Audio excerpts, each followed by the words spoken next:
Hello everybody, welcome to Magnet Brains. मैं हूं अनीशा, आपकी अपनी इंग्लिश एजुकेटर। और आज मैं स्टार्ट करने वाली हूं क्लास 11th के जो ग्रामर का टॉपिक है, दैट इज़ मोडाल्स। उसके हम आज डिस्कस करेंगे different types of modal verbs.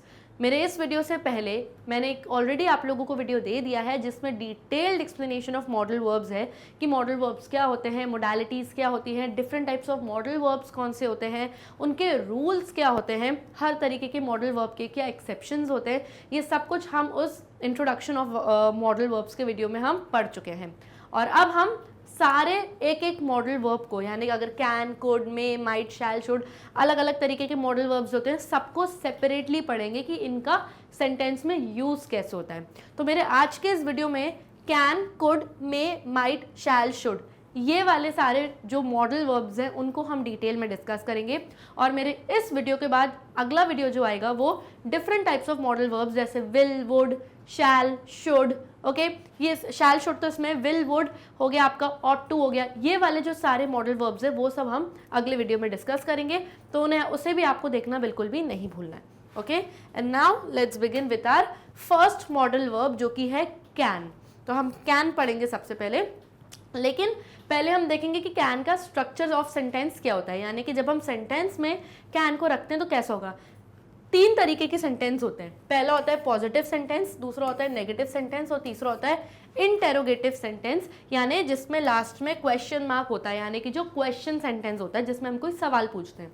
जो पॉजिटिव सेंटेंस होता है उसमें सबसे पहले आपका सब्जेक्ट आता है, यानी जिसमें जिस चीज़ के बारे में हम बात कर रहे हैं। फिर आएगा आपका कैन जो कि आपका मॉडल वर्ब है, यानी कि हम कैन की ही बात कर रहे हैं तो फिर आएगा आपका कैन जो कि एक मॉडल वर्ब है। मॉडल वर्ब के बाद हमने रूल्स वाले वीडियो में ध्यान से पढ़ा था कि हर मॉडल वर्ब के बाद आपका एक्शन वर्ब आएगा, यानी एक्शन वर्ब जिसको हम मेन वर्ब या प्रिंसिपल वर्ब भी कहते हैं। और कौन सा वर्ब? वर्ब का फर्स्ट फॉर्म, यानी कि वर्ब जो ओरिजिनली जिस फॉर्म में जो वर्ड एग्जिस्ट करता है वो। फॉर एग्जाम्पल अगर मैंने बोला ईट, एट, ईटन, तो ये हो गया मेरे वर्ब का फर्स्ट फॉर्म, ये मेरे हो गया वर्ब का सेकंड फॉर्म और ये हो गया वर्ब का थर्ड फॉर्म। तो जो एक्चुअली ओरिजिनल वर्ड, जो बेस फॉर्म था कोई वर्ड का, वो क्या था? ईट, यानी ये वर्ड ऐसे ही एग्जिस्ट करता था और ये एक तरीके का एक्शन वर्ब है। बाद में जाके मैं उसको एट बनाऊँ, ईटन बनाऊँ, ईटिंग बना दूँ, आईएनजी लगा दूँ, कुछ भी कर दूँ, वो बात की बात है, डिपेंडिंग अपॉन द सेंटेंस। लेकिन ये मेरे वर्ब का फर्स्ट फॉर्म है। तो जो वर्ब का फर्स्ट फॉर्म ही होता है एक्शन वर्ब में, वही यहाँ पर आता है। और फिर आता है ऑब्जेक्ट, यानी आगे जिस सेंटेंस में ऑब्जेक्ट, यानी जिसके ऊपर वर्ब आपका काम कर रहा है, यानी आगे जो भी बात हो रही है सेंटेंस में उसको हम ऑब्जेक्ट कंसिडर कर लेते हैं, ठीक। तो सब्जेक्ट, फिर कैन आएगा, फिर मॉडल वर्ब और फिर ऑब्जेक्ट। कभी कभी सेंटेंस में ऑब्जेक्ट होता है, कभी कभी नहीं भी होता। अब आ जाते हैं नेगेटिव सेंटेंस। नेगेटिव सेंटेंस में पहले सब्जेक्ट आएगा, फिर कैन यानी मॉडल वर्ब, उसके बाद आ जाएगा नॉट। क्या आएगा? नॉट, यानी कैन बन जाएगा यहाँ पर कैन नॉट। और कैन नॉट को आपको जोड़कर ही लिखना है, अलग अलग नहीं लिखना है, क्योंकि कैन नॉट एक सिंगल वर्ड है, ठीक। उसके बाद अगेन वर्ब का फर्स्ट फॉर्म और फिर ऑब्जेक्ट, ठीक। यानी जब नेगेटिव सेंटेंस होता है तो मॉडल वर्ब और वर्ब का जो फर्स्ट फॉर्म, यानी जो आपका एक्शन वर्ब होता है, उसके बीच में नॉट आ जाता है, ओके। अब ये जो कैन नॉट है, सिर्फ कैन के ही केस में हम कैन नॉट को जोड़ के लिखेंगे, बाकी जो भी मॉडल वर्ब्स होंगे जैसे कुड हो गया, मे हो गया, उसमें हम नॉट को जोड़ के नहीं लिखेंगे। यानी कि अगर हम लिखेंगे कुड नॉट, अगर हमें लिखना है तो कुड नॉट को हमें इस तरीके से अलग से ही लिखना पड़ेगा, आप जोड़ के नहीं लिखेंगे। सिर्फ कैन नॉट एक एक्सेप्शन है जिसमें नॉट को आपको ज्वाइन करना है, यानी कि जोड़ के लिखना है, ठीक। अब बात करते हैं इंटेरोगेटिव सेंटेंस की। जब भी इंटेरोगेटिव सेंटेंस होता है तो मॉडल वर्ब सब्जेक्ट के पहले शिफ्ट हो जाता है। ये हमने क्लियरली रूल्स में पढ़ लिया था, रूल्स वाली वीडियो में। तो ये आपका सब्जेक्ट है, अब मॉडल वर्ब पहले यहाँ पे आ रहा था तो मॉडल वर्ब स्टार्टिंग में शिफ्ट हो जाएगा। तो पहले आपका मॉडल वर्ब कैन आ गया, फिर आ गया आपका सब्जेक्ट, फिर आपका वर्ब का फर्स्ट फॉर्म, फिर आ गया आपका ऑब्जेक्ट, और लास्ट में क्वेश्चन मार्क लगाना 100% ज़रूरी है, क्योंकि ये एक इंटेरोगेटिव सेंटेंस है, यानी क्वेश्चन वाला सेंटेंस है। तो लास्ट में क्वेश्चन मार्क अगर आप नहीं लगाएंगे तो मार्क्स आपके डिडक्ट होंगे, यानी कि कट होंगे। तो ये रहे तीन टाइप के सेंटेंसेस जिसमें कैन कहाँ किस तरीके से यूज़ होता है वो हमने समझ लिया। अब बात करते हैं कैन की। अब can is one of the most commonly use modal verbs. सबसे कॉमनली जो मॉडल वर्ब यूज होता है वो है आपका कैन, एक तरीके का मॉडल वर्ब है। अब can is use to express, अब कैन की कुछ कंडीशंस है कि कैन क्या क्या बातें या क्या क्या चीज़ें एक्सप्रेस करने में यानी कि दर्शाने में मदद करता है। तो ये 6 पॉइंट्स हैं या 6 आप कह सकते हैं मोडालिटीज़ हैं जिसमें कैन हेल्प करता है। कैसे? एबिलिटी और लैक ऑफ एबिलिटी, यानी एबिलिटी बोले तो स्किल, अगर मेरे अंदर कोई चीज़ करने की स्किल है, या लैक ऑफ एबिलिटी जिसको हम इनएबिलिटी भी बोलते हैं, या मैं कोई चीज़ जब नहीं कर सकती हूँ तो हम इस तरीके की जगह पे सेंटेंसेस में कैन यूज़ करेंगे। पॉसिबिलिटी और इम्पॉसिबिलिटी, किसी चीज़ को करने की अगर संभावना हो रही है या नहीं हो रही है तो भी हम कैन यूज़ करेंगे। सजेशन, अगर हम किसी को कोई सजेशन दे रहे हैं, सुझाव दे रहे हैं तो कैन यूज़ होगा।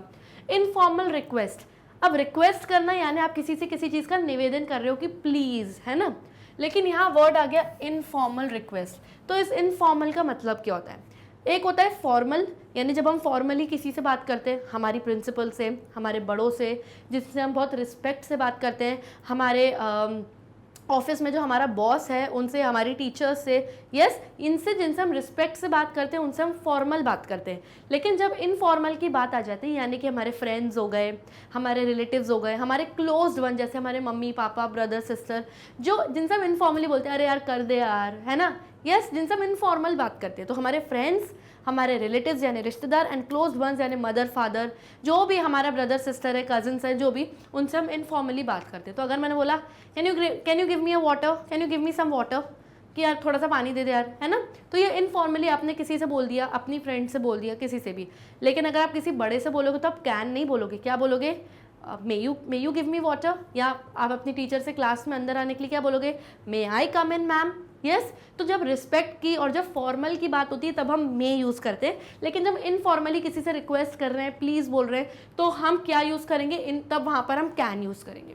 टू गिव और आस्क फॉर इनफॉर्मल परमिशन, जब इनफॉर्मली आप परमिशन किसी को दे रहे हो, यानी अपने बच्चों को परमिशन दे रहे हो किसी चीज़ की, है ना, या आपके पेरेंट्स आपको किसी की चीज़ के लिए परमिशन दे रहे हैं, आज्ञा दे रहे हैं कि ठीक है चले जाओ पार्टी में, तब कैन यूज़ होगा। इनफॉर्मली, अगेन मैं इस वर्ड को हाईलाइट करके दिखा रही हूँ कि इनफॉर्मल यानी friends, relatives and close ones. Okay, फिर इनफॉर्मल ऑफर, जब इनफॉर्मली आप किसी को कोई चीज़ ऑफर कर रहे हो कि यू वांट सम, अगर आप ऑफर कर रहे हो कि कैन यू हैव टी और कॉफ़ी, अगर कोई घर पे मेरे रिलेटिव आया, कोई मेहमान आया, मैंने बोला कैन यू हैव टी और कॉफ़ी, यानी आपको टी पीना है, कॉफ़ी पीना है, क्या पीना है, इनफॉर्मली आपने ऑफर कर दिया, ओके, किसी कोई चीज़ को, तो यहाँ पर भी कैन यूज़ होता है। तो इन कंडीशंस में आपका कैन यूज़ होगा। अब हम हर कंडीशन को अलग अलग सेपरेटली देखेंगे और समझेंगे। सबसे पहले बात आती है एबिलिटी और लैक ऑफ इनएबिलिटी, जिसको हम इनएबिलिटी भी कहते हैं। Okay,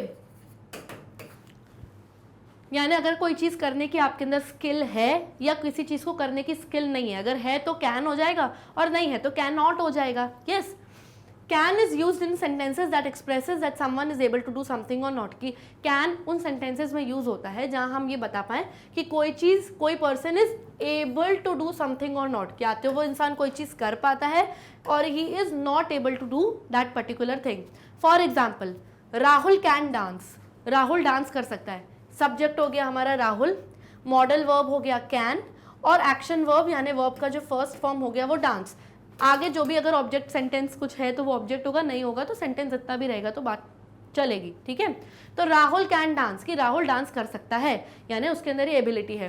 Rahil can not dance, अब राहिल एक और लड़का है, ही कैन नॉट डांस, तो अभी आपका नेगेटिव सेंटेंस हो गया, ये हो गया आपका सब्जेक्ट, कैन नॉट हो गया आपका क्या, कैन के बाद जब नॉट लग जाता है तो वो क्या हो जाता है, नेगेटिव सेंटेंस, कि Rahil can not dance. Can Rahul dance, क्या राहुल डांस कर सकता है, ये हो गया आपका एक इंटेरोगेटिव सेंटेंस जिसमें मॉडल वर्ब आपका सब्जेक्ट के पहले शिफ्ट हो जाता है। ठीक है, तो कैन राहुल डांस और लास्ट में क्वेश्चन मार्क, तो ये हो गया इंटेरोगेटिव सेंटेंस। तो ये सब क्या है, ये एबिलिटी है, राहुल के डांस के बारे में यहाँ पर बात हो रही है।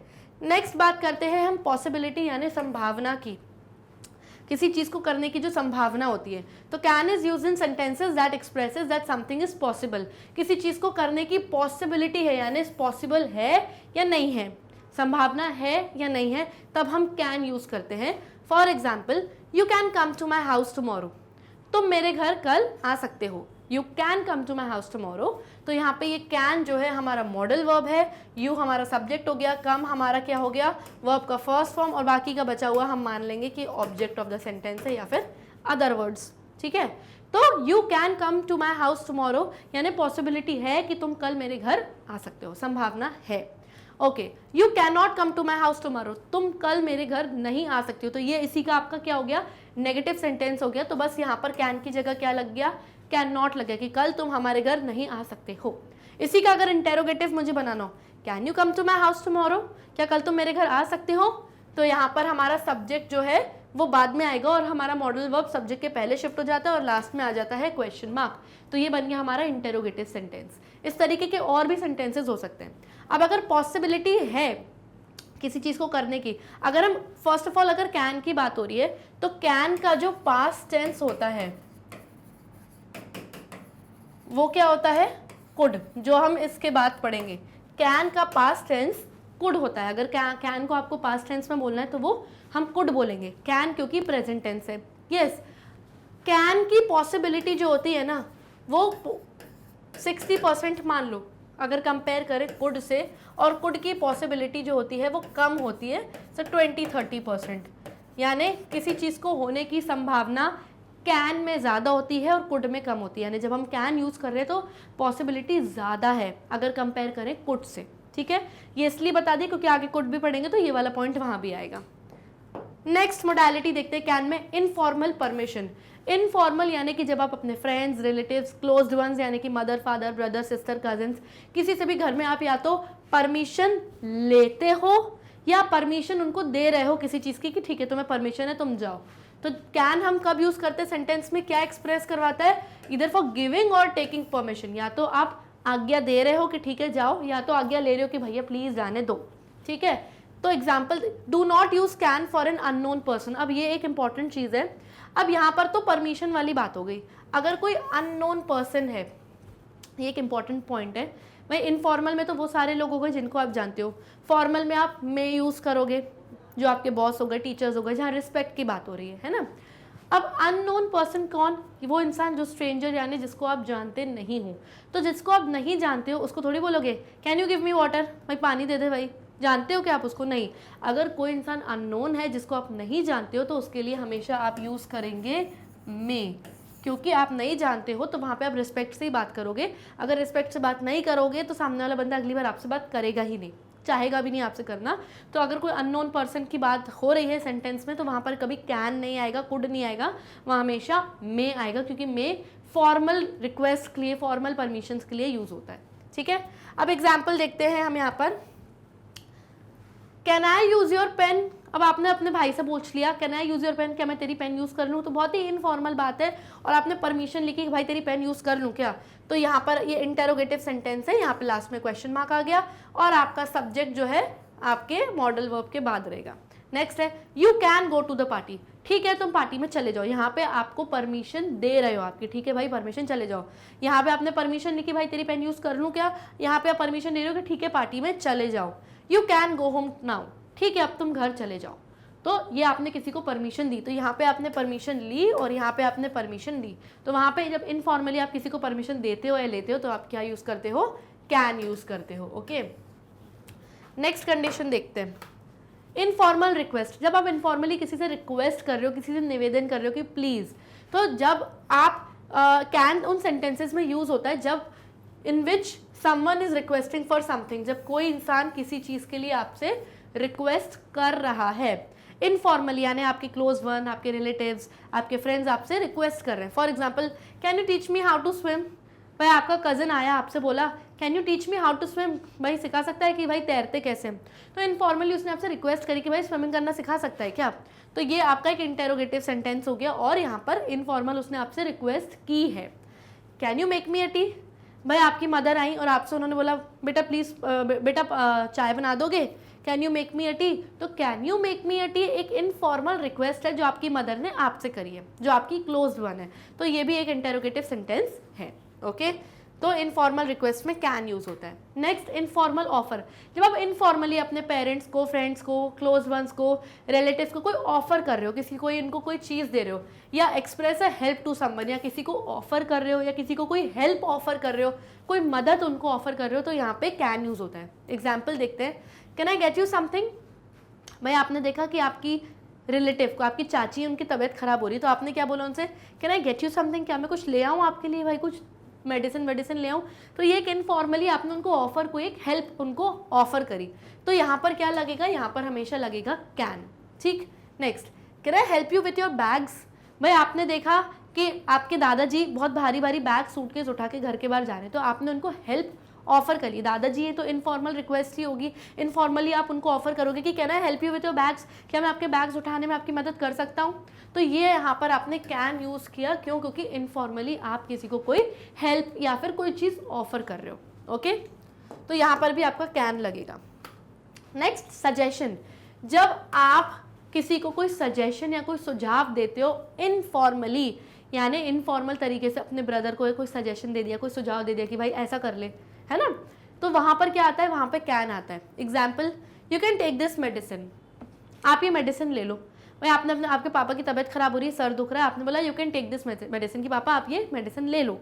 तो यहाँ पे इनफॉर्मली आपने उसको एक सुझाव दिया कि आप ये मेडिसिन ले सकते हो। ठीक है, तो यहाँ पे आ गया कैन।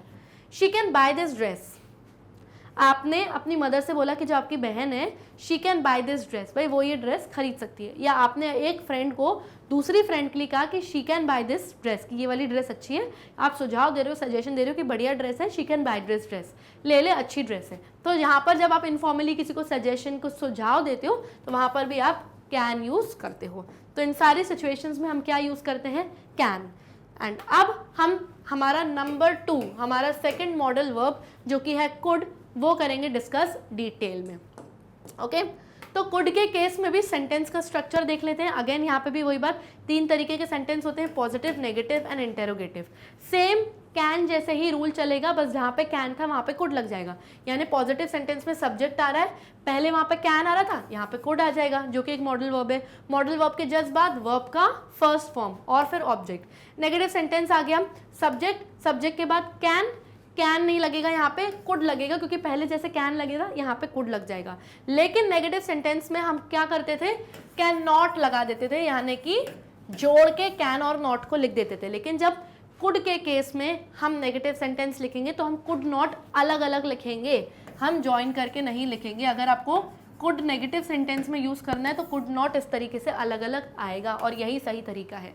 ठीक है, और आप बाद में वर्ब का फर्स्ट फॉर्म और ऑब्जेक्ट। इंटेरोगेटिव सेंटेंस यानी क्वेश्चन वाले सेंटेंस, अगेन सबसे पहले आपका कुड जो कि मॉडल वर्ब है वो आ जाएगा, क्योंकि नेगेटिव इंटेरोगेटिव सेंटेंस में आपका जो मॉडल वर्ब होता है वो सब्जेक्ट के पीछे शिफ्ट हो जाता है। आएगा आपका सब्जेक्ट, वर्ब का फर्स्ट फॉर्म और object, and very importantly last में क्वेश्चन मार्क आना इंपॉर्टेंट है, नहीं करोगे तो वो इंटेरोगेटिव सेंटेंस नहीं कहलाएगा। अब कुड क्या है, कुड कैन का जो है पास्ट टेंस है, जो कि मैंने आपको बताया। Could is the past form of can and also model. अब ये बात आप ध्यान से सुनिए कि कुड पास्ट फॉर्म है कैन का और एक मॉडल वर्ब भी है। यानी अगर मैं कुड की बात करूं तो जो कुड है वो पास्ट ऑफ कैन है, यानी जब आप कोई चीज़ पास्ट में बात कर रहे हो जहाँ पर कैन लगना है तो वहाँ पर आप कैन नहीं कुड लगाओगे, क्योंकि जैसा अगर मैंने बोला ईट तो ईट का पास्ट टेंस हो गया एट, स्विम का पास्ट हो गया स्वैम, वैसे ही कैन का पास्ट टेंस कुड। तो एक तो कुड का रोल ये है कि वो पास्ट फॉर्म में काम करता है कैन के लिए, और दूसरा है कि वो एक मॉडल वर्ब भी है, यानी ज़रूरी नहीं कि हर सेंटेंस में वो पास्ट की तरह ही काम करेगा कैन के लिए, वो एक नॉर्मल मॉडल वर्ब की तरह भी काम कर सकता है। ये चीज़ बोली जा रही है। अब could is use to express, अब कुड के भी 6 कंडीशंस हैं। पहला, एबिलिटी और inability in the past. Ability यानी कोई चीज़ को करने की स्किल, अगर कोई चीज़ आप कर पा रहे हो या नहीं कर पा रहे हो और बात चल रही है पास्ट की तो क्या लगाओगे, कुड। प्रेजेंट की बात हो रही है तो क्या लगाओगे, कैन। तो जब पास्ट की बात हो रही है तो लगाओगे क्या, कुड। ठीक, next, ask a polite permission. अब पोलाइटली जब आप किसी से परमिशन ले रहे हो, पोलाइटली यानी बहुत प्यार से किसी से कोई परमिशन ले रहे हो, तब आप कुड लगाओगे। अब आप बोलोगे कि मैम भाई परमिशन तो हम कैन के भी केस में लगाते थे, तो फिर कैन क्यों नहीं, कुड क्यों लगाए हम यहाँ पे। तो मैं एक बात बता दूं कि जो कुड होता है ना वो ज़्यादा पोलाइट होता है अगर कंपेयर करें कैन से। कैन हम इनफॉर्मली बोलते हैं अरे पानी लिया यार, और अगर मैंने बोला could you please bring me some water, तो यहाँ पे बहुत पोलाइटली आप किसी से कोई चीज़ मांग रहे हो, रिक्वेस्ट कर रहे हो। तो कुड हमेशा ज़्यादा पोलाइट, ज़्यादा अच्छा माना जाता है कंपेयर टू कैन। कैन तो हम ऐसे ही बोल देते हैं किसी से, ऐसे डिसरिस्पेक्ट में, अरे पानी लिया, है ना। और could you please give me some water, यानी और रिस्पेक्ट ऐड हो गई। तो कुड ज़्यादा पोलाइट कंसिडर होता है कैन से। तो जब हम किसी से बहुत पोलाइट परमिशन, बहुत प्यार से कोई परमिशन ले रहे हैं तो हम कुड यूज़ करेंगे। पोलाइट रिक्वेस्ट, अगेन जब प्यार से किसी से कोई रिक्वेस्ट कर रहे हैं, कोई निवेदन कर रहे हैं कि प्लीज़, तब हम यूज़ करेंगे कुड। सजेशन, जब हम किसी से बहुत सजेशन मांग रहे हैं या सजेशन दे रहे हैं, वो भी पोलाइटली, प्यार से, तो कुड। कंडीशनल सिचुएशन, अब कंडीशनल सिचुएशन क्या होता है? जब हम कोई कंडीशन लगा देते हैं तो हम कुड यूज़ करते हैं। फॉर एग्जाम्पल, आपने अपनी मम्मी से बोला I could come with you, मैं आपके साथ आ सकती हूँ, if you buy me a dress, मैं आपके साथ चलूँगी, लेकिन इफ़, यानी लेकिन तब चलूँगी जब आप मुझे एक ड्रेस खरीद के दोगे। तो ये कंडीशन लगा दी आपने कि मैं चलूँगी तो सही, लेकिन जब आप मुझे ड्रेस लेके दोगी। या आपने डॉक्टर से बोला I could go under this operation if you give me good medicine, कि मैं इस ऑपरेशन के अंदर ऑपरेशन करवा लूँगी, लेकिन अगर कंडीशन आपने लगा दी कि अगर आप मुझे थोड़ी अच्छी मेडिसिन दे दो, ज़्यादा कड़वी वाली मत देना, तो मैं ऑपरेशन करवा लूँगी, कर लूँगी। तो कहने का मतलब है कि जब आप कोई कंडीशन लगा दे रहे हो, जब आप इफ़ लगा दे रहे हो, कंडीशन लगा दे रहे हो, तो आप वहाँ पर कुड यूज़ करते हो। फिर आती है पॉसिबिलिटी, यानी किसी चीज़ को करने की जब कोई संभावना होती है तब आप कुड लगा देते हो। ये चीज़ मैंने आपको पहले ही बता दी थी कि कुड की संभावना जो होती है वो कम होती है और कैन की संभावना ज़्यादा होती है। यानी कैन 60%, कुड की संभावना कम, ओके, कंपेयर करें अगर कैन से। तो अब एक एक मोडालिटी, एक एक कंडीशन को सेपरेटली देखते हैं। एबिलिटी या इनेबिलिटी इन द पास्ट, अगर आप पास्ट में यानी पहले कोई चीज़ कर पाते थे या नहीं कर पाते थे तो हम कुड लगाएंगे। तो could is use to express ability और inability that was possessed by an individual in the past, कि पास्ट में अगर कोई बंदा कोई चीज़ कर पा रहा है या नहीं कर पा रहा है तो लगेगा आपका कुड। एग्जाम्पल देखते हैं। I could speak French when I was younger, मैं फ्रेंच बोल सकता था जब मैं छोटा था। तो पास्ट की बात हो रही है कि मैं फ्रेंच बोल सकता था, यानी पहले मेरे अंदर ये एबिलिटी थी, ये काबिलियत थी कि मैं फ्रेंच लैंग्वेज बोल सकता था जब मैं छोटा था, यानी जब मैं यंगर था। तो यहाँ पे क्या लग गया आपका could. I could not cook when I was in London, तो ये एक नेगेटिव सेंटेंस हो गया कि मैं जब लंदन में थी तो मैं खाना नहीं बना सकती थी। तो कुड नॉट, तो ये आपका एक नेगेटिव सेंटेंस हो गया, और कुड नॉट अलग अलग लिखेंगे, ठीक है। तो मैं नहीं कुक कर सकती थी, पास्ट की बात हो रही है जब मैं लंदन में थी। I couldn't solve the questions of maths when I was in school. अब कुड नॉट को आप कुडंट भी लिख सकते हो, जहां पर भी आप कुडंट देखोगे तो उसको क्या कंसिडर करोगे आप, कुड नॉट, एक ही बात है। अगर कुड नॉट है अगर, और मुझे इसको कुडंट में कन्वर्ट करना है तो कैसे करूँगी, सिंपल मैंने जो कुड लिखा है उसको वैसे ही लिख दूंगी, ये एन को इसके साथ जोड़ दूंगी, ओ हटा के अपॉस्ट्रोफी और ये वाला टी, तो कुड नॉट बन गया मेरा कुडंट। तो अगर आपने कुडंट देखा है तो वो भी सही है, और अगर आपने कुड नॉट लिखा है कुडंट की जगह तो वो भी सही है, एक ही बात है, ठीक है। तो I couldn't solve the questions of maths when I was in school, जब मैं स्कूल में था तो मैं मैथ्स के क्वेश्चन सॉल्व नहीं कर सकता था। पास्ट की बात हो रही है और कोई एबिलिटी या इनेबिलिटी की बात हो रही है तो लग जाएगा कुड, ठीक है, कुड या could not. Next, to ask permission politely, politely यानी बहुत प्यार से जब आप किसी से कोई परमिशन मांग रहे हो, दे नहीं मांग रहे हो, तो आप लगाओगे कुड, ठीक है। पोलाइट मैनर में जब आप किसी की परमिशन मांग रहे हो, आस्क, तो आप कुड लगाओगे। Example, could I use your car today, बहुत पोलाइटली आप पूछ रहे हो कि क्या मैं आपकी कार आज यूज कर लूँ, could I use your car today, तो क्वेश्चन मार्क, इंटेरोगेटिव सेंटेंस है। Could I take your pen please, क्या मैं प्लीज आपकी पेन ले लूँ। तो जब आप किसी से बहुत प्यार से पोलाइटली कोई चीज़ की परमिशन मांग रहे हो तो आप यूज करते हो कुड।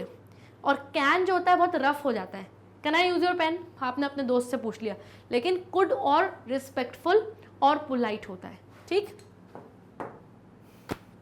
नेक्स्ट, पोलाइट रिक्वेस्ट, यानी बहुत प्यार से आप किसी चीज़ की रिक्वेस्ट, निवेदन कर रहे हो, यानी प्लीज कर रहे हो किसी से, यानी जब आप इज यूज टू रिक्वेस्ट ना, जब आप किसी से रिक्वेस्ट कर रहे हो बहुत पोलाइट मैनर में तो कुड यूज करोगे। For example, could you teach me dance, क्या आप मुझे प्लीज़ डांस सिखा दोगे, यानी कुड बहुत पोलाइट हो जाता है कि प्लीज़ मुझे डांस सिखा दोगे क्या।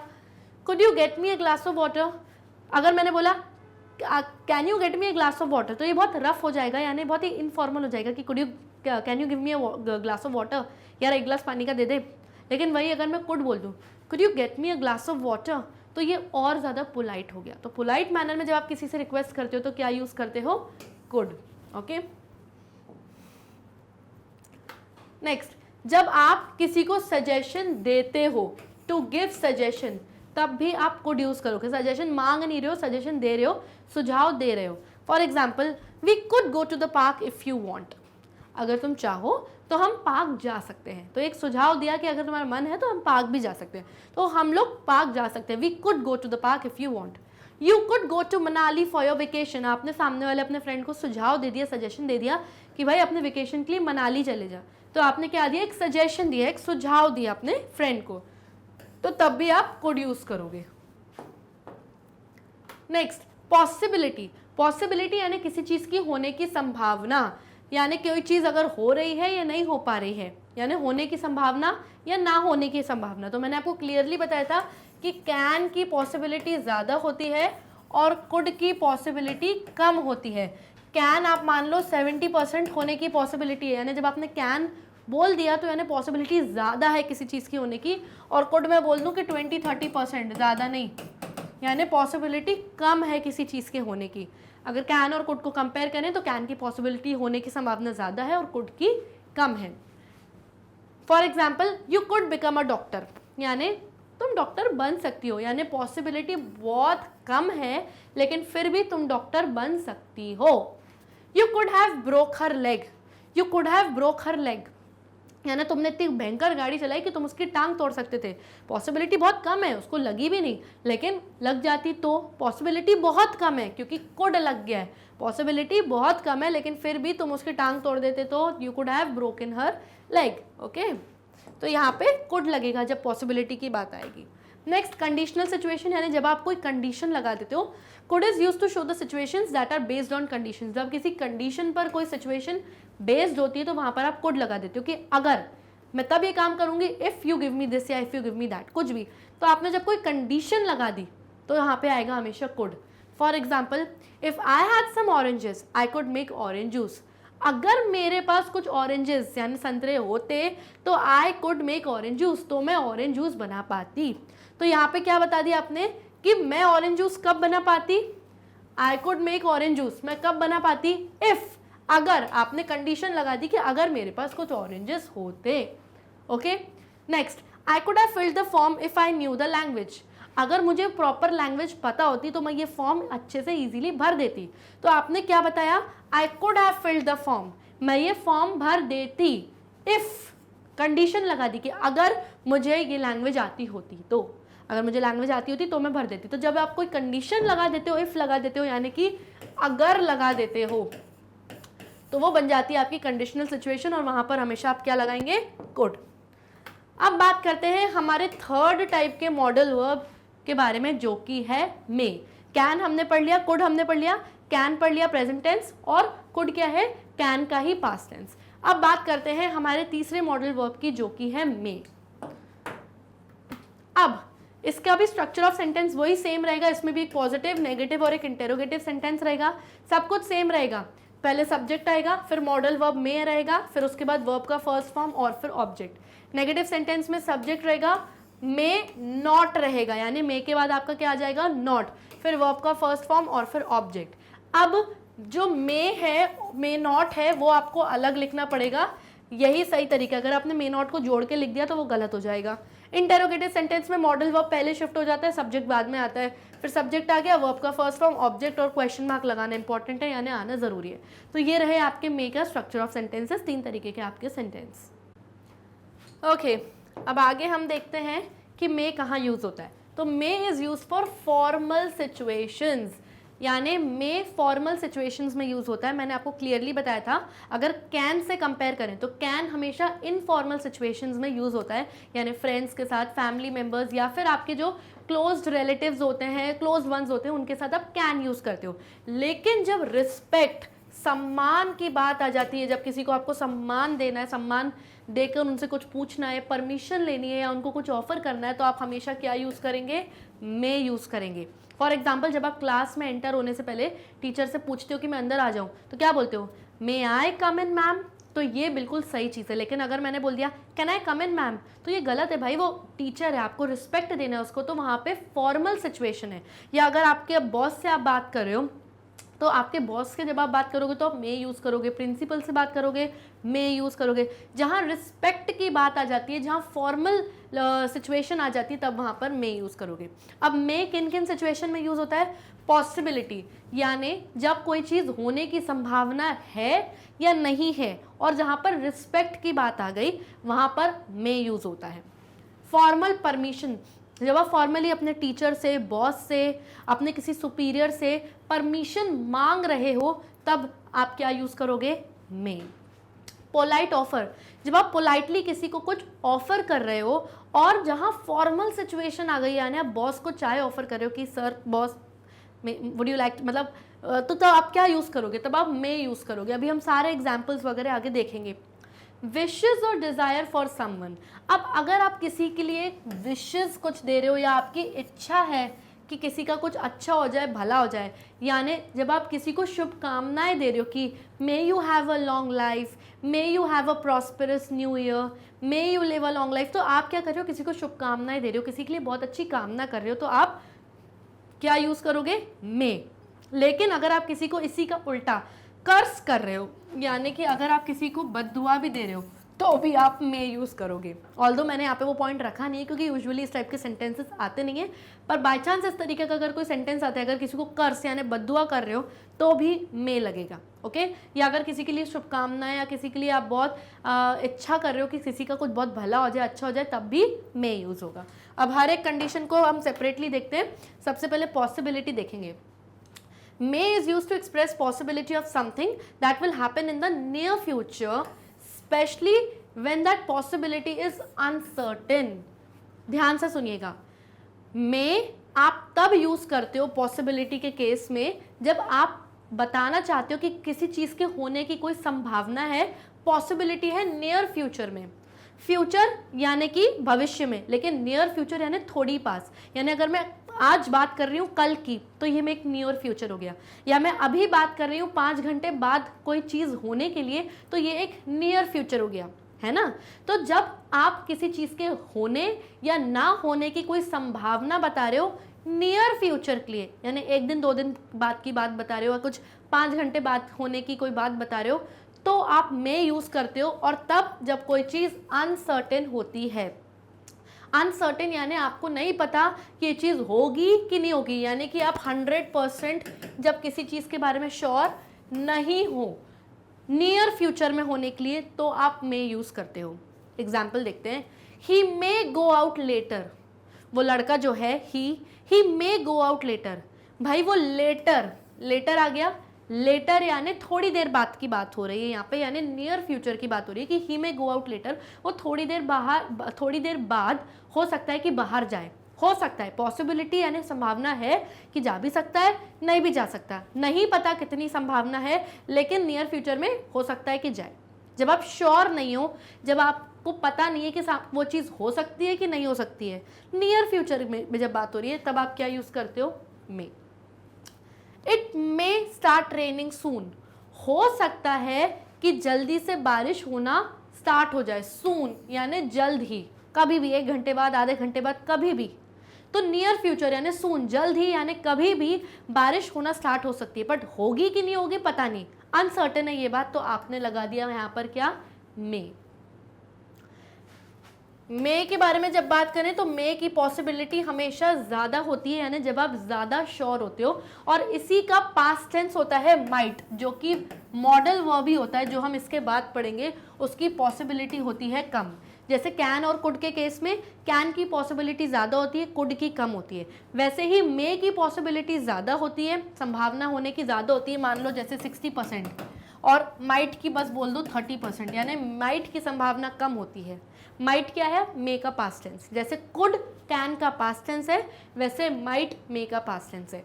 तो जब किसी चीज़ की होने की संभावना ज़्यादा होती है, पता नहीं है होगा कि नहीं होगा, लेकिन आप ऑलमोस्ट श्योर हो कि हो जाएगा। For example, I may not come to visit you in my winter vacation, यानी जब कुछ समय बाद, नियर फ्यूचर में ही, जल्द ही, जब विंटर वेकेशन अब लगने ही वाले हैं, नियर फ्यूचर की बात हो रही है, विंटर वेकेशन की, हो सकता है कि मैं ना आऊं तुम्हारे यहाँ, आई मे नॉट विजिट, ये एक नेगेटिव सेंटेंस है क्योंकि मे नॉट लग गया है, ओके।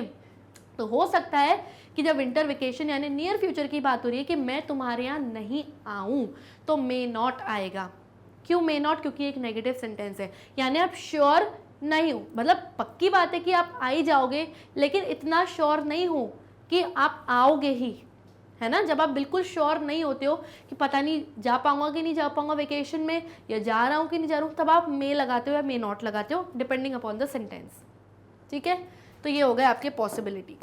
नेक्स्ट कंडीशन है आपकी फॉर्मल परमिशन। जब आप फॉर्मली अपने टीचर, बॉस या किसी रिस्पेक्टेड पर्सन से परमिशन मांग रहे हो, आज्ञा मांग रहे हो, तब लगता है मे।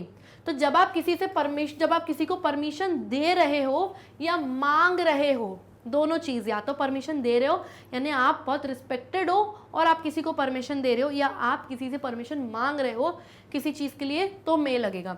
मे is a formal modal verb. Formal यानी कि जब जहाँ रिस्पेक्ट की बात आ जाएगी, यानी कि जब जहाँ फॉर्मल सिचुएशन आ जाएगी, आपके टीचर हो गए, बॉस हो गए, आपका कोई सुपीरियर हो गया ऑफिस में, कोई नेता मंत्री हो गया, कोई बड़ा रिस्पेक्टेड पर्सन हो गया, तो वहाँ पर मे लगता है। Example, may I sit here please. भाई आप बॉस के कैबिन में गए, वहाँ पे आपने बोला मे आई सिट हियर प्लीज। भाई रिस्पेक्टेड पर्सन है, बॉस है, इसको आप क्या करोगे? इसको आप रिस्पेक्ट दोगे, फॉर्मल सिचुएशन है, तो इसीलिए आपने उनसे परमिशन मांगी कि क्या मैं यहाँ बैठ जाऊँ, तो जो मे है तब यहाँ पर मे लगेगा। Next, may I begin with the presentation madam.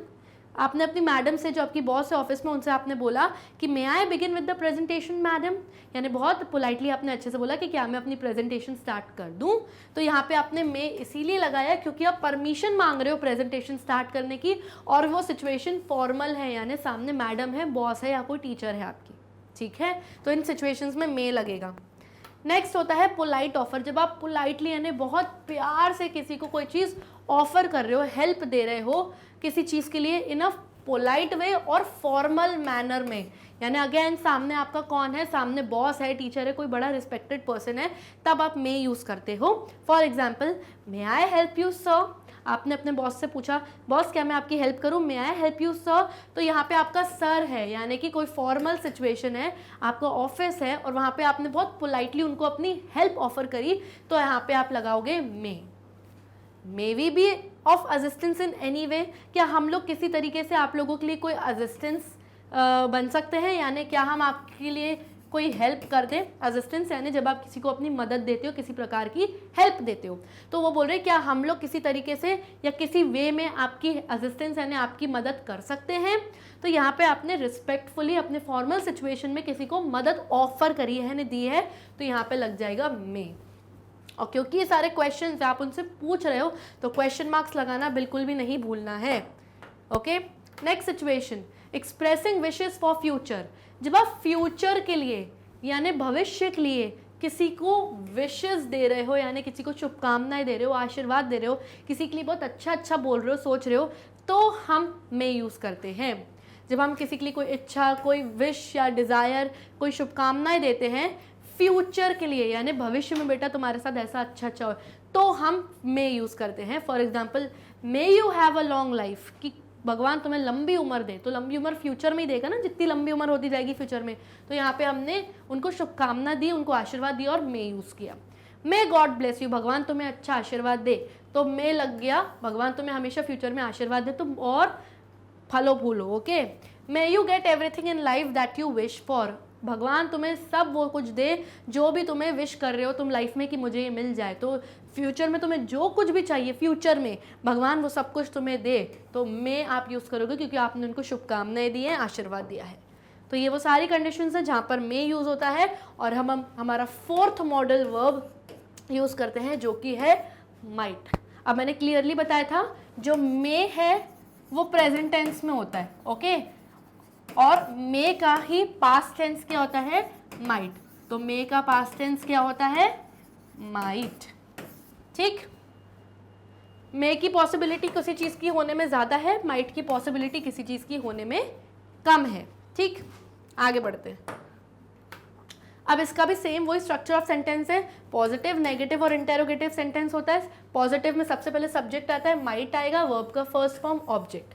Negative में सब्जेक्ट आएगा, फिर आएगा आपका मॉडल वर्ब माइट, और अगर ये नेगेटिव सेंटेंस है तो वो बन जाएगा माइट नॉट, क्योंकि माइट के बाद नॉट आएगा।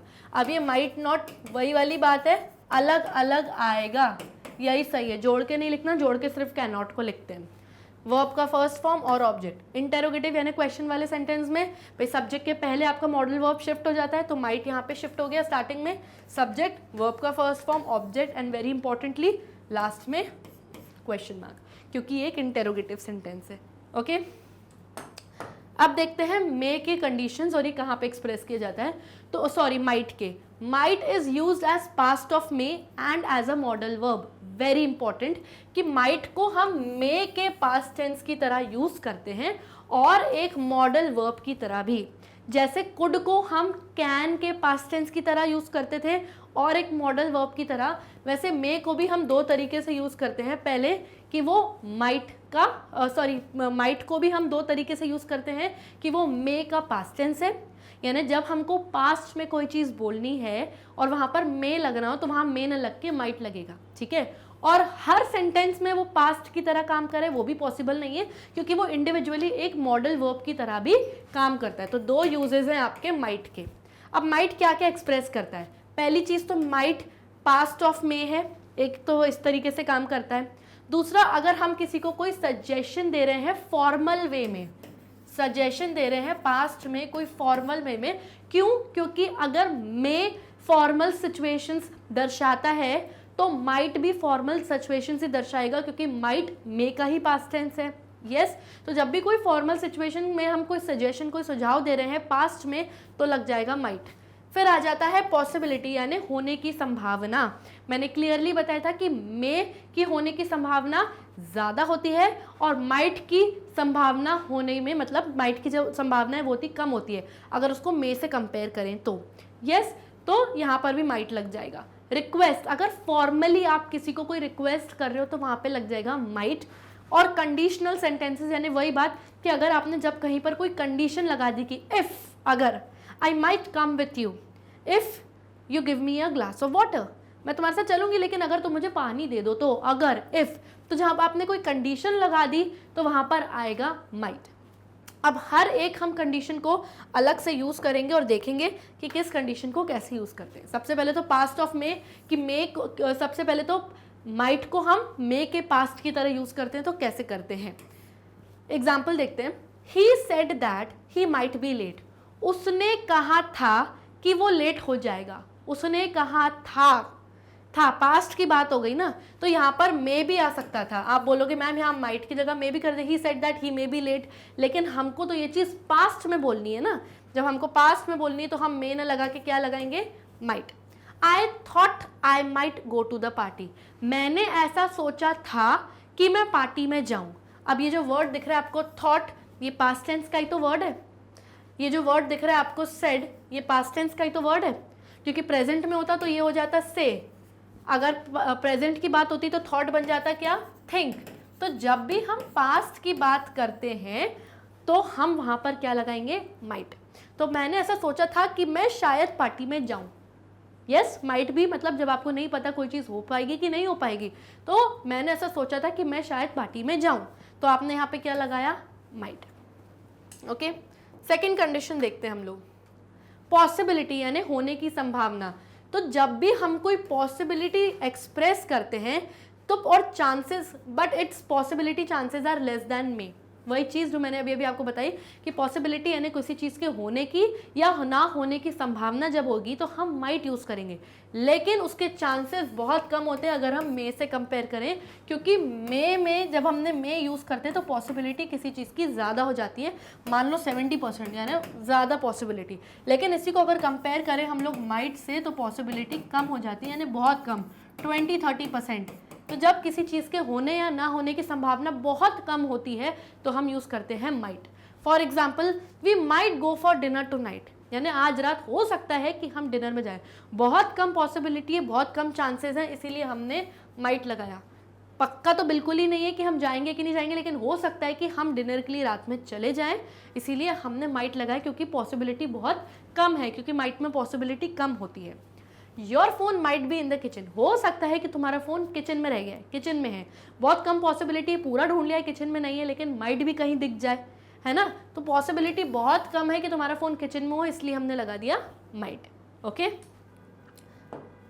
नेक्स्ट सजेशन, यानी जब हम किसी को कोई सजेशन गिव यानी कि देते हैं तब हम क्या यूज करते हैं, might. For example, you might go to the market, तुम मार्केट जा सकती हो, भाई पॉसिबिलिटी कम है, अनसर्टेन है, भाई you might go to the market, हो सकता है कि तुम मार्केट चली जाओ, मन हो तो चली जाओ, सजेशन दिया आपने, एक सुझाव दे दिया, चली जाओ मन हो।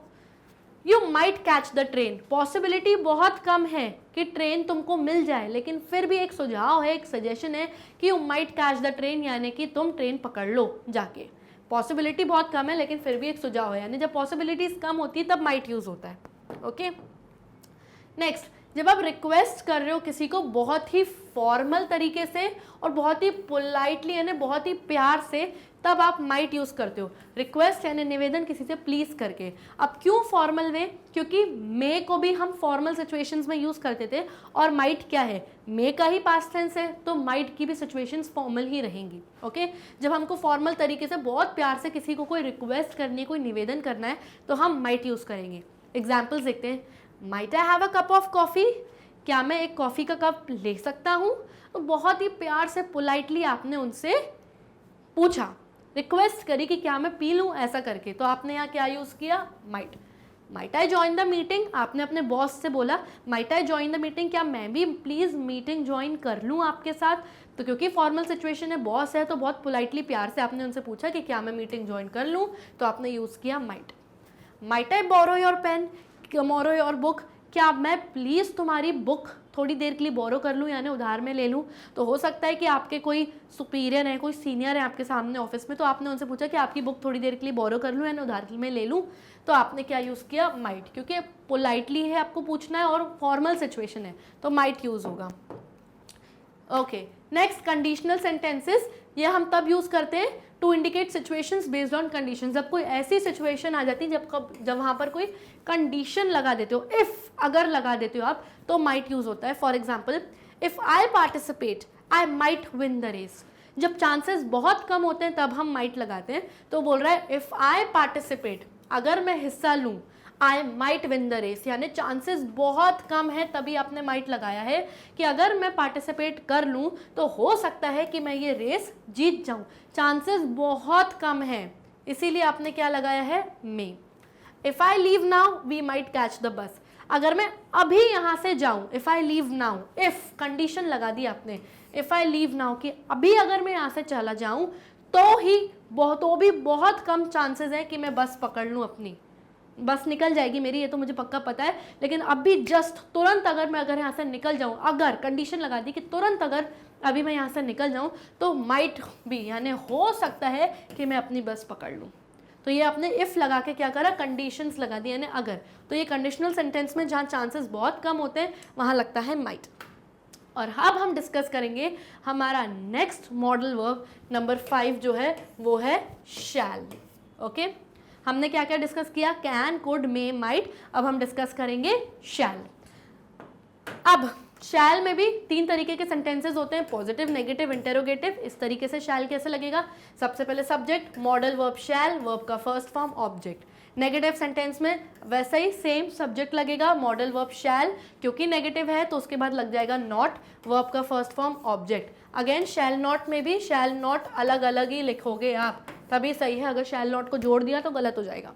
और इंटेरोगेटिव सेंटेंस में सब्जेक्ट के पहले आपका मॉडल वर्ब शिफ्ट हो जाता है, तो सबसे पहले शैल जो आपका मॉडल वर्ब है वो आएगा, सब्जेक्ट आएगा, वर्ब का first form object, and very importantly जो मैं बार बार रिपीट कर रही हूँ, क्वेश्चन मार्क। इंटेरोगेटिव सेंटेंस में क्वेश्चन मार्क नहीं बोलना है। तो ये 3 तरीके के आपके सेंटेंसेस रहेंगे शैल में। अब हम देखते हैं कि शैल कहाँ कहाँ यूज होता है। अब शैल को हमेशा हम कंपेयर करते हैं विल से, क्यों, क्योंकि शैल और विल एक जैसे ही यूज होते हैं कई बार। पुराने ज़माने में शैल ज़्यादा यूज़ होता था, लेकिन आज के ज़माने में शैल ज़्यादा यूज़ नहीं होता, उसकी जगह हम क्या यूज़ करते हैं, विल।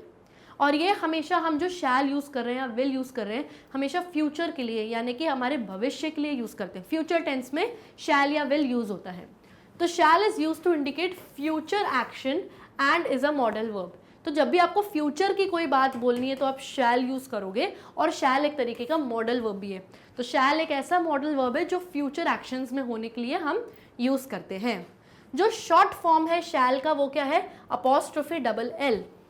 यानी अगर मैंने किसी सेंटेंस में लिख दिया हील गो टुमारो, अगर मैंने बोल दिया हील गो टुमारो कि वो जो लड़का है वो कल जाएगा, तो इसको मैं क्या पढ़ूंगी, ही शैल गो टुमारो।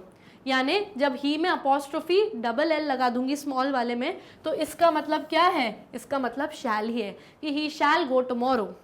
अगर इसमें मैं लिख दूं, अगर for example he'll go tomorrow है, इसको मैं पढ़ती हूँ कि ही शैल गो टुमारो, इसको मैं ऐसा भी पढ़ सकती हूँ कि ही विल गो टुमारो, क्योंकि शैल और विल एक जैसे ही यूज होते हैं।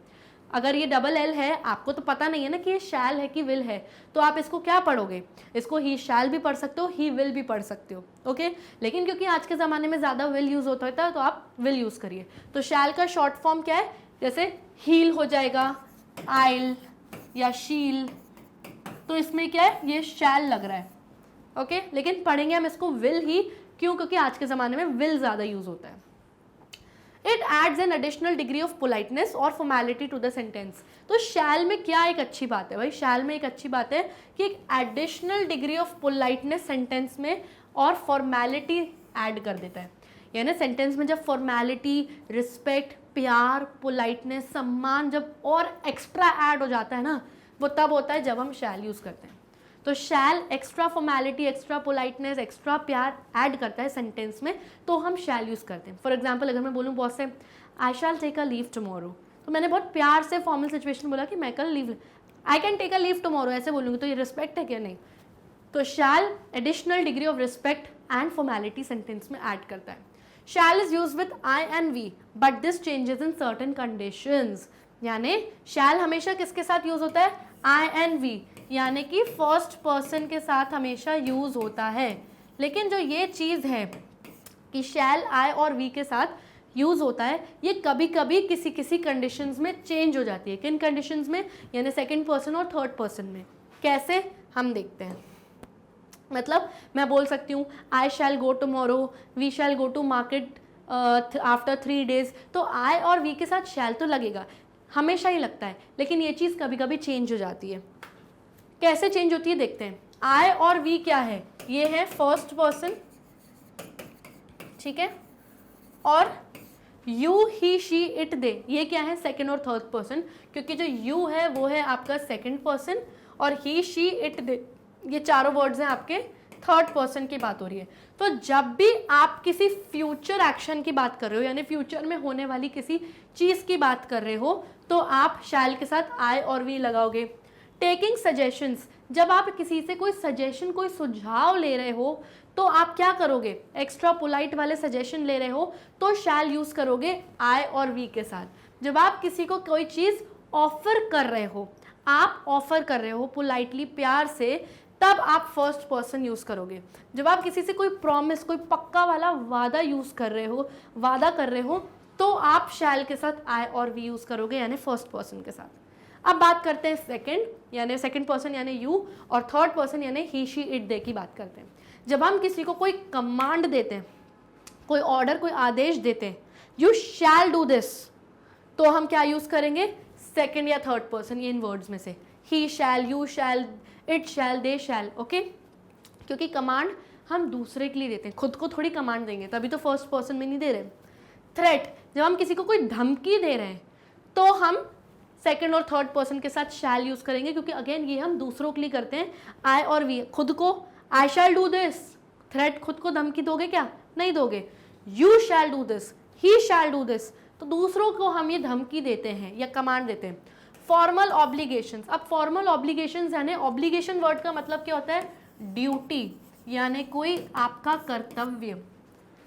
जब आपके कोई कर्तव्य या जो आपकी ड्यूटी फॉर्मल होते हैं, यानी कि अगर गवर्नमेंट ने कोई कानून, कोई रूल बनाए हैं आपके लिए, तो वो आपको फॉलो करने हैं, वहाँ पे शैल लगेगा। अगर स्कूल वालों ने बच्चों के लिए कोई रूल्स बनाए हैं, कोई नियम बनाए हैं, तो वो आपको फॉलो करने पड़ेंगे और वहाँ पर शैल लगेगा। अगर नागरिकों के लिए रोड रूल्स बने हैं तो ये हमें फॉलो करने, तो ये हमारे लिए हमें फॉलो करने, इसलिए सेकंड और थर्ड पर्सन के लिए, क्योंकि कोई भी रूल या ऑब्लिगेशंस खुद के लिए नहीं बनाएगा, इसलिए यहाँ पे ये सेकंड और थर्ड पर्सन फॉलो होंगे। तो जब भी फ्यूचर एक्शन, जब हम किसी से कोई सजेशन ले रहे हैं, किसी को ऑफर कर रहे हैं, प्रॉमिस कर रहे हैं, तो यहाँ पे फर्स्ट पर्सन लगेगा, यानी शैल के साथ आई और वी लगेगा। लेकिन जब हम किसी को कोई कमांड दे रहे हैं, ऑर्डर, किसी को थ्रेट, धमकी दे रहे हैं, या कोई फॉर्मल ऑब्लिगेशन यानी हमारे कोई नैतिक कर्तव्य हैं जो इंसानियत के नाते हमें करने ही हैं, तो हम क्या यूज करेंगे, हम सेकंड और थर्ड पर्सन यानी इन वर्ड्स के साथ शैल यूज करेंगे। तो ये है कंडीशन। तो जो ये बात बोली गई थी ना कि आई और वी हमेशा शैल के साथ लगता है, लेकिन ये किसी सर्टेन कंडीशंस में चेंज हो जाता है, तो ये वही कंडीशन है। कुछ कंडीशंस में यहाँ पे आई एन वी लगता है यानी फर्स्ट पर्सन, और इन कंडीशंस में सेकंड और थर्ड पर्सन यानी इन वर्ड्स की बात होती है। ठीक, अब हर कंडीशन तो बेसिकली पूरा मिला के यानी सेकंड और फर्स्ट पर्सन, सेकंड पर्सन और थर्ड पर्सन की सब कंडीशंस मिला के शैल क्या क्या कहाँ कहाँ यूज होता है, फ्यूचर एक्शंस के लिए, सजेशंस लेने के लिए, ऑफर देने के लिए, प्रॉमिस करने के लिए, कमांड देने के लिए, थ्रेट देने के लिए, फॉर्मल ऑब्लिगेशंस, ये सारी कंडीशंस में आपका शैल यूज होता है। ठीक है, यहाँ तक की जितनी है यहाँ पे लगता है फर्स्ट पर्सन, और उसके बाद की जो नीचे की कंडीशंस है वहाँ पे सेकंड पर्सन की बात होती है, यानी फर्स्ट पर्सन में शैल आई और वी के साथ लगता है, और सेकंड और थर्ड पर्सन में जो शैल लगता है वो किसके साथ लगता है, यू, ही, शी, इट, दे के साथ। ओके, अब हर एक कंडीशन को हम ध्यान से देखेंगे। सबसे पहले फ्यूचर एक्शंस देखते हैं। Shall is use with I and we to indicate the actions that will take place in future. तो शैल हमेशा आई और वी के साथ तब लगेगा जब हम कोई फ्यूचर में होने वाले एक्शन की बात कर रहे हैं, यानी भविष्य की बात कर रहे हैं, फ्यूचर की बात कर रहे हैं। For example, I shall be shifting to a new city next year. मैं अगले साल तक किसी नई सिटी, किसी नए शहर में शिफ्ट हो जाऊंगी। तो नेक्स्ट ईयर की बात हो रही है, यानी फ्यूचर की बात हो रही है ना, तो यहाँ पे आपने क्या लगाया, शैल, क्योंकि शैल और विल हमेशा फ्यूचर के लिए लगता है। Next, we shall sing tomorrow, हम लोग कल गाना गाएंगे। टुमारो की बात हो रही है यानी कि फ्यूचर की बात हो रही है, इसलिए यहाँ पे लग जाएगा शैल। आप देखेंगे हर जगह आई और वी ही लग रहा है, क्यों, क्योंकि आई और वी हमेशा फ्यूचर में होने वाले एक्शंस के साथ लगता है। आई शैल गो टू कॉलेज, मैं कॉलेज जाऊंगी, फ्यूचर में जब भी जाना होगा, कल, परसों, नरसों, अगले साल, फ्यूचर में जाऊंगी, तो यहाँ पे लग जाएगा शैल। वी शैल स्टडी टुमारो, हम लोग कल पढ़ेंगे, कल यानी फ्यूचर की बात हो रही है, इसलिए यहाँ पे लग जाएगा शैल। तो ये रही आपकी शैल की first condition.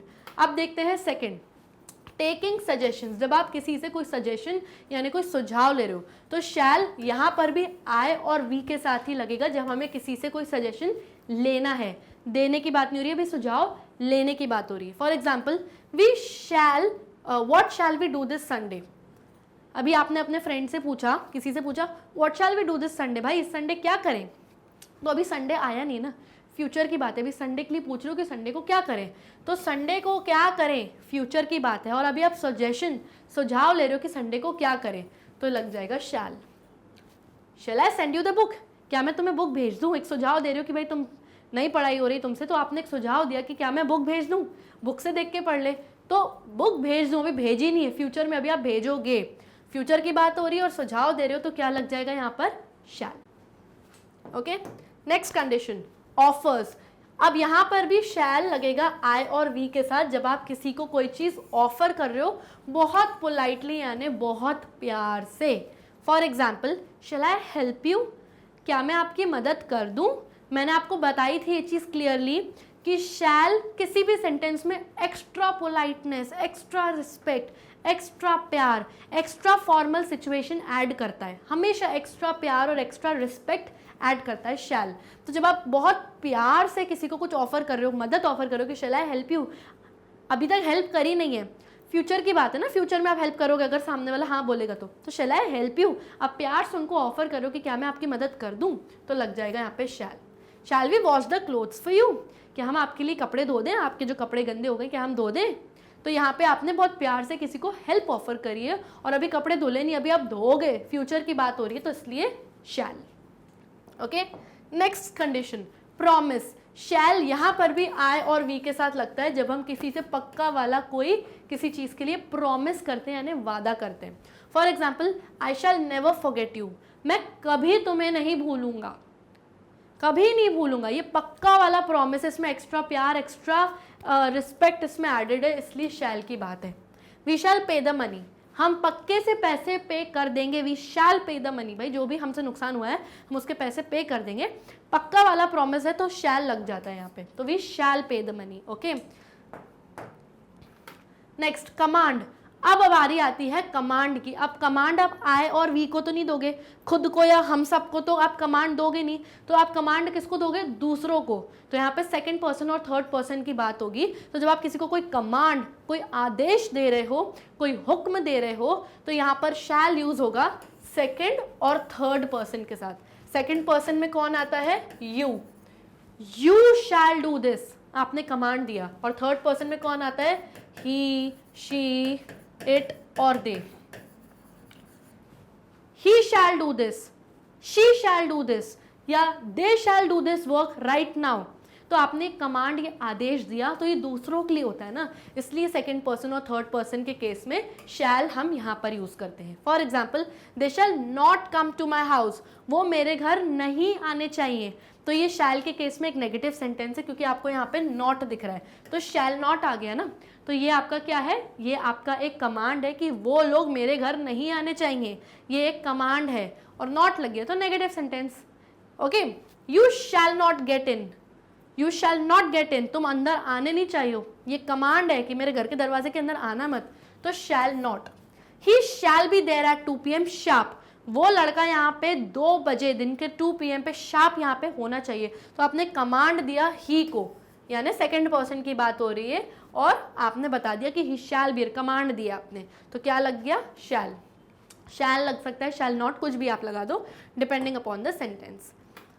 Next, threat. Threat यानी जब आप किसी को धमकी देते हो। तो अगेन, जब आप किसी को धमकी दोगे तो खुद को तो नहीं दोगे, दूसरों को ही दोगे। तो यहाँ पर भी आपका सेकंड एंड थर्ड पर्सन लगेगा। सेकंड पर्सन में आपका आता है यू, और थर्ड पर्सन में आपका आता है ही, शी, इट, दे, जो अभी भी मैंने बताया।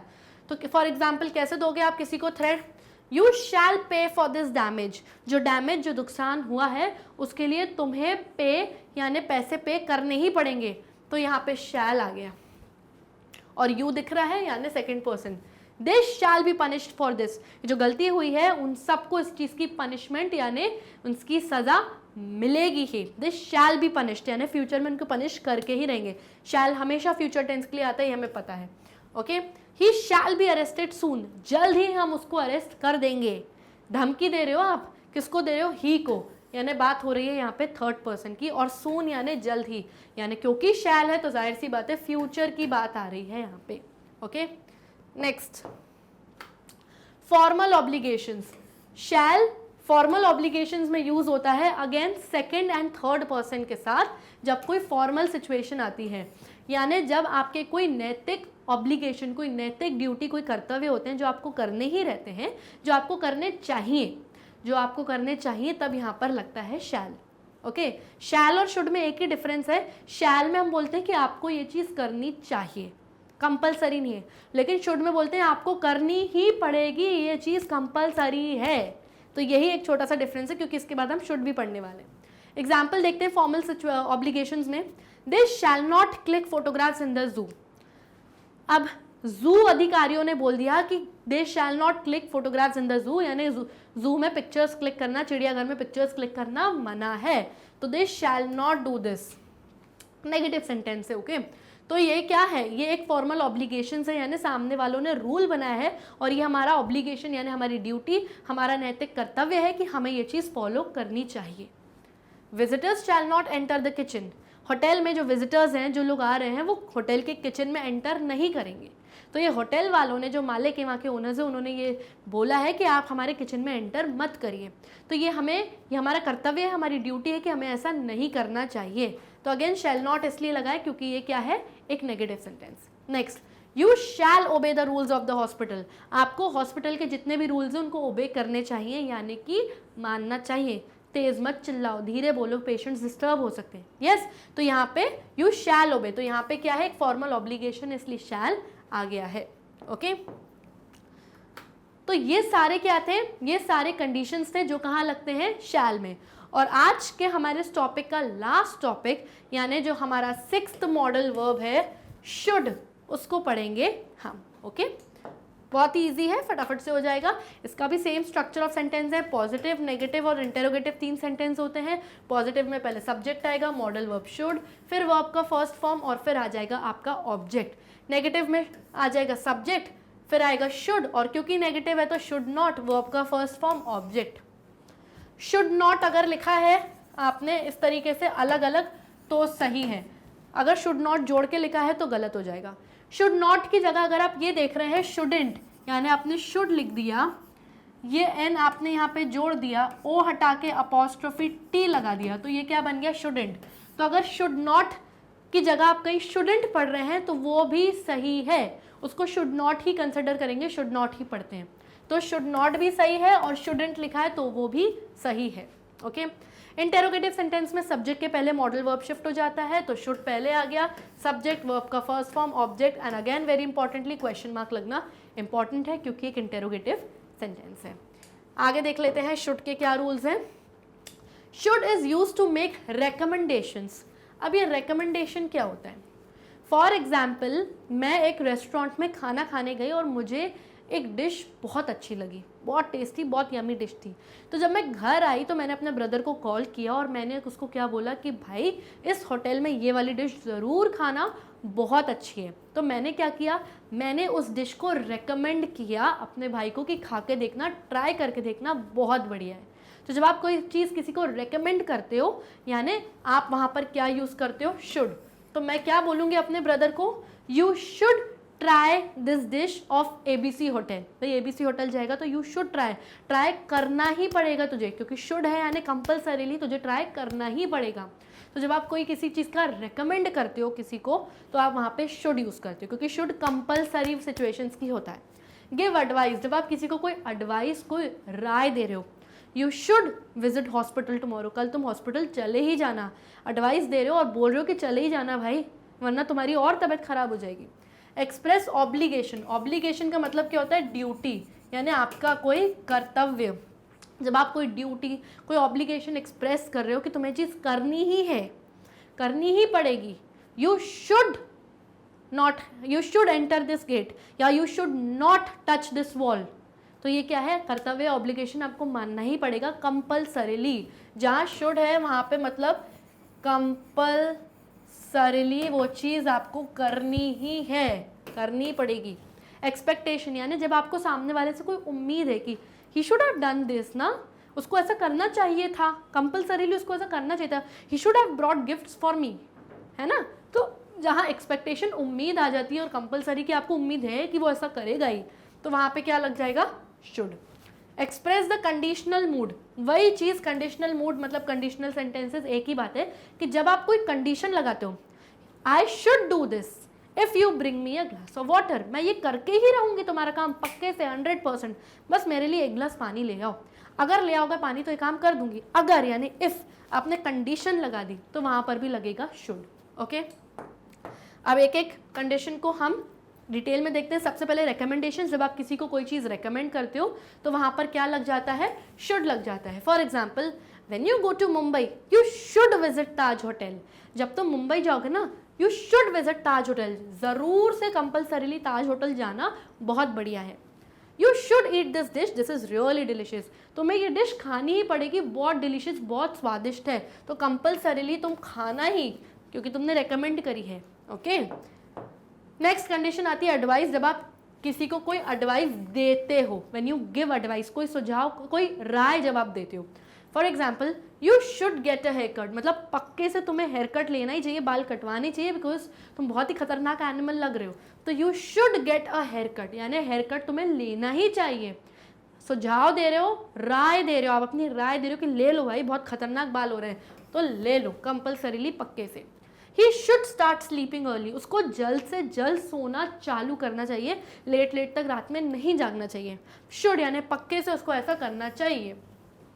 ठीक, नेक्स्ट ऑब्लिगेशन, ऑब्लिगेशन यानी जब कोई ड्यूटी होती है, जब आपको करनी है, तो should is use to express obligation politely. जब प्यार से कोई ऑब्लिगेशन होती है, कि जब आप प्यार से हमारे लिए कोई ऑब्लिगेशन होती है, फॉर एग्जांपल हम रेलवे स्टेशन पे गए तो प्यार से हम लोगों के लिए ऑब्लिगेशन, हमारी ड्यूटी है कि भाई कचरा मत फैलाओ, प्लेटफॉर्म पे गंदगी मत करो, तो हमें ये चीज़ फॉलो करनी चाहिए। यानी सामने वाला ऑब्लिगेशन तो बता रहा है, हमारी ड्यूटी तो बता रहा है कि सिटीजन्स आपको गंदा नहीं करना है प्लेटफॉर्म, लेकिन पोलाइटली, लड़के झगड़ के नहीं, प्यार से वो आपको बता रहे हैं कि ये आपकी ड्यूटी और आपको करनी है।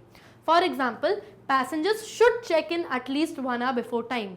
जब भी आप फ्लाइट में जाते हो, एरोप्लेन में जाते हो, तो जो पैसेंजर्स हैं, जो यात्री हैं, उनको 1 घंटे पहले चेक इन करना पड़ता है, यानी आके अपना बैगेज वगैरह लेके आना पड़ता है कम से कम 1 घंटे पहले, तो उनके लिए ईजी हो जाता है। तो ये क्या है, एक ड्यूटी है कि आपको 1 घंटे पहले एयरपोर्ट पहुंचना ही है, चेक इन करना ही है, तो करना ही है। Should, you should be present at work before 10 AM। ये आपकी ड्यूटी है कि आप सुबह 10 बजे से पहले अपने वर्क, अपने काम पर पहुंच जाएं, प्रेजेंट रहें आप, तो यू शुड बी प्रेजेंट। तो उन्होंने एक ऑब्लिगेशन, आपको ड्यूटी बता दी कि ये आपकी ड्यूटी है, और प्यार से बता दिया कि सुबह 10 बजे से पहले प्रेजेंट रहना, कंपल्सरीली तो शुड रहना ही 10 से पहले। नेक्स्ट कंडीशन एक्सपेक्टेशन, यानी जब आप किसी से कुछ एक्सपेक्ट कर रहे हो, कुछ उम्मीद कर रहे हो कि सामने वाला मेरे लिए पक्के से ये चीज़ तो करेगा ही, या उसको ऐसा करना चाहिए। For example he should be here bye now. भाई उस लड़के को तो अब तक यहाँ होना चाहिए था, मतलब आपको उसने बोला, उस लड़के ने बोला कि मैं 1 घंटे बाद पहुँच जाऊँगा, तो आपको क्या उम्मीद थी, आपको ये उम्मीद थी कि 1 घंटे बाद वो यहाँ पे रहेगा, तो he should be here bye now. भाई उसको तो अब तक यहाँ पर होना चाहिए था, आपको यही उम्मीद थी कि अभी तक वो यहाँ पर होता, लेकिन अभी तक नहीं आया, तो he should be here bye now, उसको तो यहाँ पर होना था, एक्सपेक्टेशन थी आपको कि वो अब तक आ जाएगा। You should get good marks as you work very hard for it.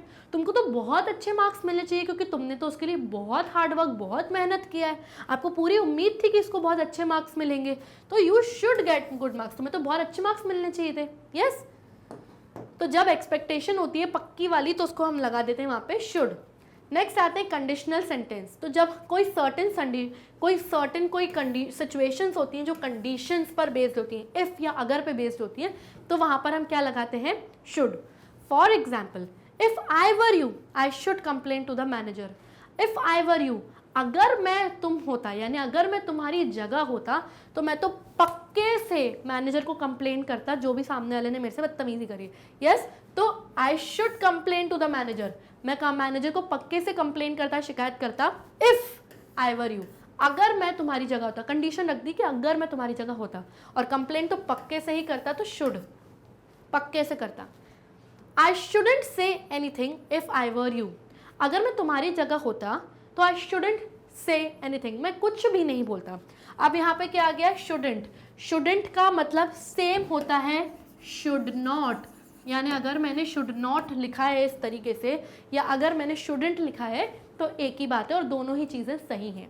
Okay, तो आई शुडंट से एनीथिंग, मैं कुछ भी नहीं बोलता। इफ़ आई वर यू, अगर मैं तुम्हारी जगह होता तो मैं कुछ भी नहीं बोलता, तो ये नेगेटिव सेंटेंस। ओके, तो यहाँ कंडीशन लगा दी कि अगर मैं तुम्हारी जगह होता तो मैं कुछ नहीं बोलता, कंडीशन लगा दी, यानी इफ़, जहाँ भी इफ़ की बारी आ गई कंडीशन।